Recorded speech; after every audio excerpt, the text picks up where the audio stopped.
తారీఖున కోల్కతాలో జరిగిన దురదృష్టమైన సంఘటన డ్యూటీ డాక్టర్ పైన అఘాయిత్యం మీకు అందరికీ తెలిసే ఉంటుంది.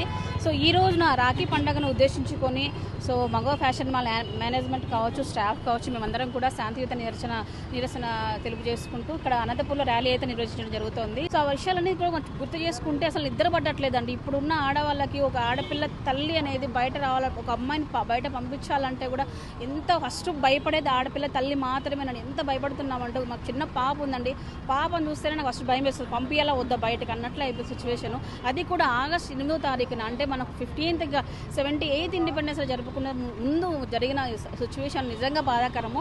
సో దీనికి నిరసనగా మేము సో మా మగవా ఫ్యాషన్ మాల్ మేనేజ్మెంట్ అంతా కూడా మీకు ర్యాలీ అయితే నిర్వహించడం జరిగిందండి. సార్ శిక్ష అనేది కాదు సార్, వాళ్ళని నడి రోడ్లో పెట్టి చూస్తున్నారు కదా సార్, ఛానల్స్లో ఎట్లా చెప్తున్నారు చూడండి సార్, ఎంత అన్యాయంగా చేశారంటే ఒక సినిమాలో ఎలా జరుగుతుంది సీన్, అదేదో సినిమాలో చూసి పక్కనకి వచ్చేస్తాం అంతేగాని రియల్గా అమ్మాయి ఆ టైంలో ఎంత నరకం అనుభవించుంటుందని చెప్పేసి అసలు తలుచుకుంటేనే ఇంక ఏడుపు వస్తుంది సార్. ఈవెన్ అమ్మాయిలకే కాదు అసలు అబ్బాయిలు ఎలా చేయగలుగుతున్నారు, మృగాల్లాగా తయారైపోయారు. ఇప్పుడున్న సిచ్యువేషన్లో ఎలా అయిపోయిందంటే పేరెంట్స్ కానీ అన్నలకు కానీ చెల్లెలకు రాఖీ పండుగ జరుపుకున్నాం. ఇవాళ రాఖీ పండుగ ఒక అన్న సంరక్షణగా రక్షణగా ఉంటారు అని అంటున్నారు. ఎంతవరకు ఒకవేళ అట్లా ఆలోచించుంటే ఇప్పుడు ఆ చేసిన వ్యక్తులు వాళ్ళకి అక్క చెల్లెళ్ళు ఎవరో ఉంటారు కదా సార్, మళ్ళీ ఆ టైంలో గుర్తు రాలేదు అనేది నాకు అనిపిస్తుంది. మొన్న ఆగస్టు 8వ తారీఖున జరిగిన అత్యాచారము మరియు మర్డర్కి నిరసనగా ఈరోజు ఒక శాంతియుతమైన ర్యాలీ నిర్వహించడం జరుగుతూ ఉంది. ఒక డ్యూటీ డాక్టర్ మీద అర్ధరాత్రి 2 గంటలప్పుడు వాళ్ళు ప్రాణాలు కాపాడే విధిలో ఉన్నప్పుడు పాశవికంగా వాళ్ళని చంపేయడము, వాళ్ళ మీద రేప్ చేయడము అనేది ఒక క్రిమినల్ యాక్టివిటీ. దీన్ని అందరూ నిరసించాల్సిన అవసరం అయితే ఉంది.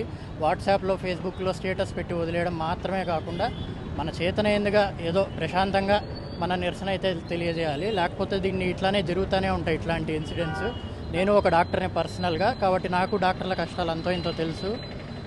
అర్ధరాత్రి పూట వాష్రూమ్స్ ఉండవు, పడుకోవడానికి రూమ్స్ ఉండవు, అట్లాంటి చోట ఆడపిల్లలంతా పనిచేస్తూ ఉంటారు. మేము చూస్తూ ఉంటాం, మా క్లాస్మేట్స్ ఆడపిల్లలంతా అక్కడ పనిచేస్తూ ఉంటారు.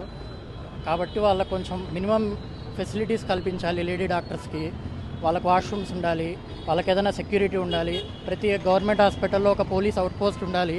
ఆ పోలీస్ అవుట్పోస్ట్లో కానిస్టేబుల్స్ ఉండాలి ఖచ్చితంగా. నైట్ డ్యూటీస్లో అయినా వాళ్ళు ఉండాల్సిందే. ప్లస్ వాళ్ళకి దిశ చూసాము, నిర్భయ చూసాము, అయినా ఇట్లాంటివి జరుగుతూనే ఉన్నాయి.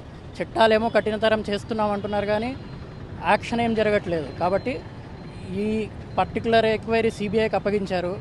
త్వరితగతిన న్యాయం జరగాలని